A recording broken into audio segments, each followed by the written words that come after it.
Well, there's just been a lot of discussion over the last 24 hours about Georgia's offensive line and the what's the word?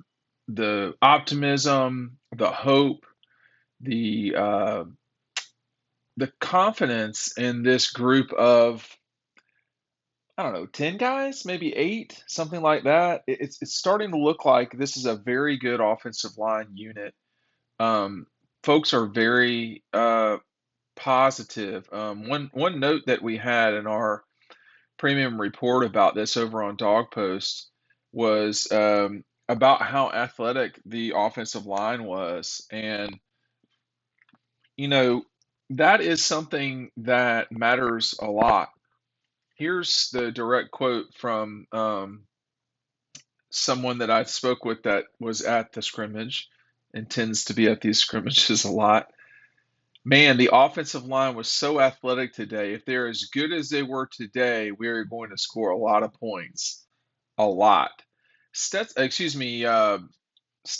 Bennett's day was discussed a lot, and he had a really good day, generally speaking. And one point that was made by folks there was that he had so much time he could do whatever he wanted to do, and we talk about that a lot in the report. Okay, so don't. Well, I would tell you to read the report just to get as much context as possible. But here's what Kirby said when he discussed the offensive line. He said, "That's a hard one. I can't measure. I have to watch it. You see so much on the perimeter from where I'm looking, the quarterback decision, the secondary. We had a couple of really good runs, and I'm going to stop here. And one of them was a Kenny McIntosh run where I think he went for 40 or 60 yards. I can't remember off the top of my head, but anyway, that was a really good run from Kenny. Kendall Milton did not play on Saturday. He's got what's just being described as a minor hamstring injury. Anyway, he said we had a couple of good runs. We had a couple of tackles for loss. When somebody does good, somebody does bad, right? So I have to watch it and really see because we probably have the most battle on our team at the at offensive line, and he's right about that. Especially the interior positions, we have musical chairs going. It's hard for me to say which one was in when good things were happening and which one was in when bad things were happening. That's what we study tape for. I don't have that fresh in my memory. The battle is there at guard, which is usually a good indicator that we can be physical. We got Xavier Truss and Tate Ratledge who weren't in there today. Well, Tate wasn't in there today. When you start putting those body types out there, they are just massive. Now, listen, we've been talking about this for a while, ever since the first practice, which is only 10 days ago. But this was been discussed for some time on Dog Post. This is something that immediately, you said this is a massive offensive line, but you don't have Ratledge out there, and he probably would start at right guard. Let's just see. But Truss is a guy that's been looking at one of the guards as well. So this offensive line is going the way that you want it to go. And you know, Warren McClendon is someone that we don't discuss often, if at all. Cedric Van Pran, Broderick Jones, those three guys are going to be the pillars that you build the rest of the offensive line on. But the most important part of what Kirby said here is the battle there. There's a battle at guard. Those guys are competing for it. I don't think we are bigger than we've been. I do think we are bigger than we've been at guard. And he points out usually it's a good indicator that we can be physical.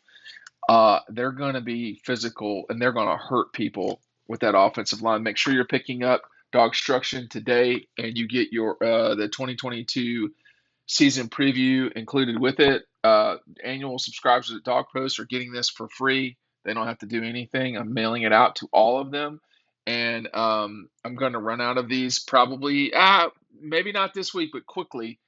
Make sure you're picking up DAWGSTRUCTION. That's the #1 way to get the 2022 preview. You get it complimentary. It's included in the packaging, and we're going to be sending out a bunch of these um, this week. All of the magazines to subscribers are going to be going out this week. I have a few hundred more.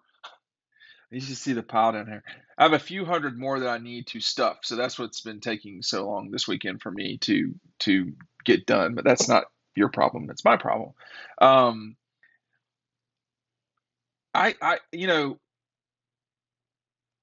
one thing that Kirby's talking about, and he's right. If something good happens, something bad happens. When you're talking about scrimmages, like if a guy makes a great play, that usually means that someone else, got beat on a play. That happens, right? But I am starting to wonder if the negativity that's out there about the front seven for the Dogs has as much to do with the um, prowess of the offensive line, because this group is tough to deal with. Jalen Carter didn't play as much maybe as he would in games. We see this during the first scrimmages of Kirby's time, where the really good guys you have to depend on, Zamir and James last year in the first scrimmage, Jalen Carter this year. I think Jordan Davis didn't play a lot last year in that first scrimmage because they already know what those guys can do. These first scrimmages are about Dylan Bell, last year, A.D. Mitchell, figuring out where Tate Ratledge really is in your depth chart on the offensive line. There's a lot of judgment yet to be rendered, but I think in this case, as it relates to the offensive line and the defensive line, um, I'm gonna wait a little bit before I go hard in on, and I haven't even done this, but go hard in on, this defensive line. It's not going to work out. I mean, I think the biggest thing when you start talking about the, 12-ish guys that make up your line of scrimmage on the offensive side of the ball and the defensive side of the ball, um, this offensive line is experienced. They've been around the block. A lot of the guys on the defensive side of the ball, they are not as experienced as the offensive line. Jalen Carter, Nolan Smith, yeah, they started in national championship games. Well, I don't know if Broderick Jones started, but he finished the national championship game. So you're returning 3/5 of your offensive line as returning starters. Tate Ratledge was a starter going into the season a year ago. Warren Erickson has started. Xavier Truss has started.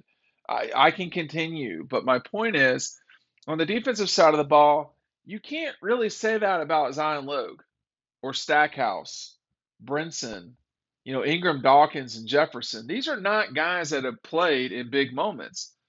So if you're out there getting your ass whipped in a scrimmage, it might be the first time you've really ever gotten your ass whipped in a scrimmage. Because, maybe a year ago, but maybe a year ago you were going up against the twos and you weren't getting your ass whipped so much, right? So part of this is about growing as a player, as a competitor, and what the offensive line's success yesterday means to me is it's a signal to the defensive line that it's time in the second scrimmage to let the offensive line know, yeah, you're ahead of us and you might be better than us, but we're going to punch you straight in your face. And we're going to see how this scrimmage is not going to be fun for you. And you might win, but it's not going to be fun. And there is no winning in a scrimmage anyway. So I think this week sets up for an attitude check for the defensive line. Not to say that they're the front seven, not to say that they haven't, been I don't know. Okay. But it seems pretty clear from what Kirby said, from what people that I trust and have been around the block for a while and watched these scrimmages have said, they got beat Saturday. Now, how do you reset this thing? How do you compete? I say that word a lot as a joke. It's time to compete. I mean, it's time for this defensive line to say, no, you're not just going to bully us. Now, the context to all of that is there were times when the coverages dictated that the defensive line, they just weren't going to win. I mean, you're not going to win 3 against 5, right? That's just not going to happen. So, a season ago, Georgia's defense dominated the first scrimmage. That's what people said. People were freaking out. The offense looked so bad. They were a top 10 scoring offense. So, I don't know if this team is going to be the number one scoring offense in the country. I don't know that it won't be.